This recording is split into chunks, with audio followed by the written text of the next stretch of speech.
కోనసీమ జిల్లా పి గన్నవరం మండలం ఊడుమూడి శివారు చింతావారిపేట సమీపంలో పంట కాలువలోకి కారు దూసుకెళ్లింది. ఈ ఘటనలో భార్య, ఇద్దరు పిల్లలు గల్లంతయ్యారు. భర్త ప్రమాదం నుంచి బయటపడ్డాడు. కారు విశాఖపట్నం నుంచి పి గన్నవరం మండలంలోని పోతవరం ఇంటికి వెళుతూ ఉండగా ఈ ఘటన చోటు చేసుకుంది.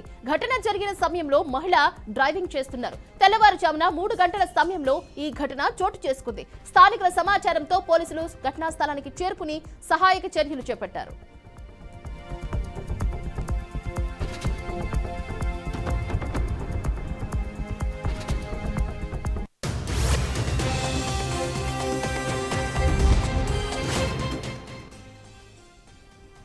ఇక ఇదే అంశానికి సంబంధించి మరింత సమాచారాన్ని మా ప్రతినిధి వెంకట్ ఫోన్ లైన్ ద్వారా వివరిస్తారు. వెంకట్, చెప్పండి. పిల్లలు, భార్య సహా గల్లంతైనట్టుగా తెలుస్తుంది. అసలు ప్రమాదం ఎలా జరిగింది? ప్రమాదం జరిగిన తీరుని కొందరు అనుమానం వ్యక్తం చేస్తున్నట్టుగా తెలుస్తుంది. ప్రమాదానికి సంబంధించి చుట్టుపక్కల వారు ఎవరైనా చూసిన సందర్భం ఉందా? ఏం చెప్తున్నారు?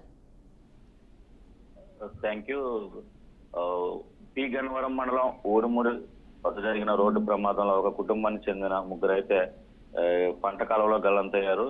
దీనికి సంబంధించి వివరాలు అయితే భర్త తెలిపిన ప్రకారం 2 రోజుల క్రితం వీరంతా కూడా విశాఖ జిల్లా అరకు విహారయాత్రకు వెళ్ళినట్టుగా తెలుస్తుంది.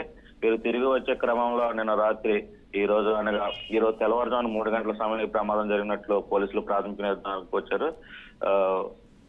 రావులపాలెం మండలం ఈతకోట సభ్యత్వానికి వచ్చేసరికి భర్తకు నిద్ర రావడంతో భార్య ఈ స్విఫ్ట్ కార్ ను తను డ్రైవింగ్ చేస్తానని తను స్టీరింగ్ తీసుకుని డ్రైవింగ్ చేయడం ప్రారంభించింది.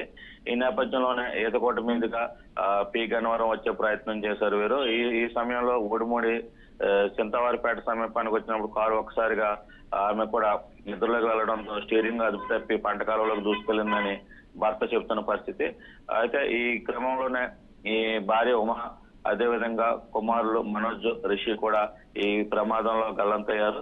అయితే ముందుగా ఈ భర్త ఎవరైతే విజయ్ కుమార్ ఉన్నారో భార్య ఉమాను, అదేవిధంగా రిషిని కాపాడే ప్రయత్నం చేసి వాళ్ళని ఒడ్డుకు తీసుకొచ్చారు. అయితే మరో కుమారుడు మనోజ్ కనపడకపోవడంతో వారంతా కూడా వెతికే ప్రయత్నంలో ఈ భార్య, రిషి కూడా గల్లంతైనట్లు భర్త చెబుతున్న పరిస్థితి అయితే ఉంది. సంఘటనా స్థలానికి పి గన్నవరం ఎమ్మెల్యే గిడ్డి సత్యనారాయణ చేరుకుని పోలీసులతో గాలింపు చర్యలు చేపట్టగా కుమారుడు రిషి, అదేవిధంగా భార్య ఉమా మృతదేహాలను పోలీసులు వెలికి తీశారు. మరో కుమారుడు మనోజ్ మృతదేహం కోసం పోలీసులు అయితే గాలింపు చర్యలు చేస్తున్నారని చెప్పవచ్చు.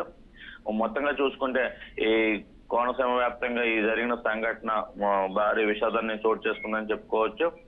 వీరంతా కూడా పి గన్నవరం మండలం పోతవరం గ్రామానికి చెందిన వారిగా పోలీసులు చెప్తున్నారు. Okay, right. Thank you so much Venkat.